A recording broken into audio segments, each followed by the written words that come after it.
এবং আমরা আশা করব তারাও আসবে। বাংলাদেশ এগ্রো প্রসেসর্স অ্যাসোসিয়েশন ও rainbow exhibition and event management সার্ভিসের উদ্যোগে মঙ্গলবার থেকে শুরু হচ্ছে ১০তম BAPA food pro international expo ২০২৫। রাজধানীর ইন্টারন্যাশনাল কনভেনশন সিটি বসুন্ধরায় ৩ দিনব্যাপী এই মেলা চলবে ২৭ ফেব্রুয়ারি পর্যন্ত। রবিবার রাজধানীর পল্টন ইকোনমিক রিপোর্টার্স ফোরামের কার্যালয়ে আয়োজিত মিট দ্য প্রেসে তথ্য জানানো হয়। ৩ দিনব্যাপী মেলা উদ্বোধন করবেন বাণিজ্য উপদেষ্টা শেখ বশির উদ্দিন।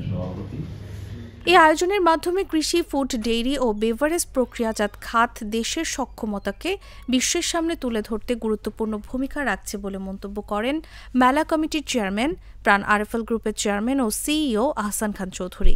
বাংলাদেশে আমরা মনে করি আমাদের এই ফুড প্রসেসিং সেক্টর, আমাদের সদস্যদেরকে আমরা বলছি যারা আমরা বাপার সদস্য রয়েছি, আমরা মনে করি যে এটা বাংলাদেশের জন্য একটি অন্যতম উৎকৃষ্ট সেক্টর এবং অন্যতম প্রয়োজনীয় সেক্টর।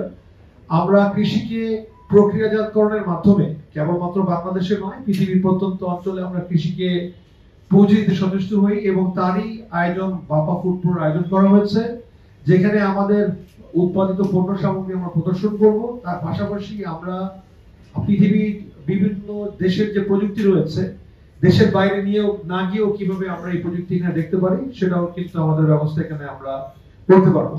সো আশা করি আপনারা আমাদের ভোক্তা সাধারণের কাছে আমাদের এই খবরটা জানিয়ে দিবেন এবং আশা করি আগামী 2 দিন পরে আমাদের বাপা ফুড প্রো যে আয়োজন হলো এটাকে আরো সফলভাবে আয়োজন করতে সচেষ্ট হবে। বাপার মূল লক্ষ্যই হলো এই খাতের ক্রমবর্ধমান বিকাশ নিশ্চিত করা এবং আন্তর্জাতিক পর্যায়ের সঙ্গে তাল মিলিয়ে এগিয়ে যাওয়া। মেলায় বিভিন্ন আন্তর্জাতিক এবং দেশীয় প্রতিষ্ঠানের অংশগ্রহণ এবং দর্শনার্থীদের অভূতপূর্ব সাড়া পেয়ে এবারের মেলার সাফল্য নিয়েও অত্যন্ত আশাবাদী আয়োজকরা। যারা কিনা বিশ্বের এত গুণগত মান ভালো, সেই flavour, fragrance, essence, enzymes, micronutrients, এই কোম্পানিগুলো কাজ করে। ইভেন একটা কোম্পানি আসছে নেদারল্যান্ড থেকে, ওদের নাম AMF বেকারি। বেকারিতে ওরা ম্যানুফ্যাকচারিং এ নাম্বার 1 কোম্পানি। 22টি দেশের 200-এর বেশি প্রতিষ্ঠান মেলায় নিজেদের পণ্য ও সেবা প্রদর্শন করবে। এই মেলার সঙ্গে 12তম agro Bangladesh expo 2025, food ingredient expo 2025 এবং বেকটেক এক্সপো 2025 নামে আরও 3টি মেলা হবে। বাপার মাধ্যমে এই 10ম ফুড প্রো অর্গানাইজ করতে যাচ্ছি এবছর 25 থেকে 27 ফেব্রুয়ারি।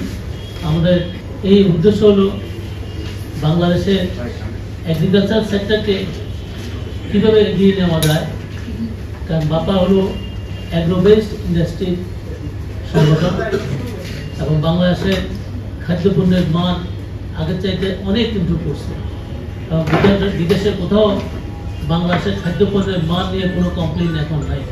বেকটেক এক্সপো 2025-এ বেকারি শিল্পের টেকনোলজি এবং ইনগ্রিডিয়েন্ট প্রদর্শন করা হবে।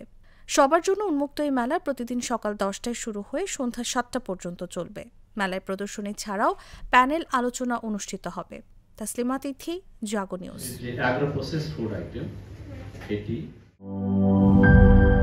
শিয়া বাটার ও ভিটামিন ই সমৃদ্ধ lily glam beauty soap. Lily, always beautiful.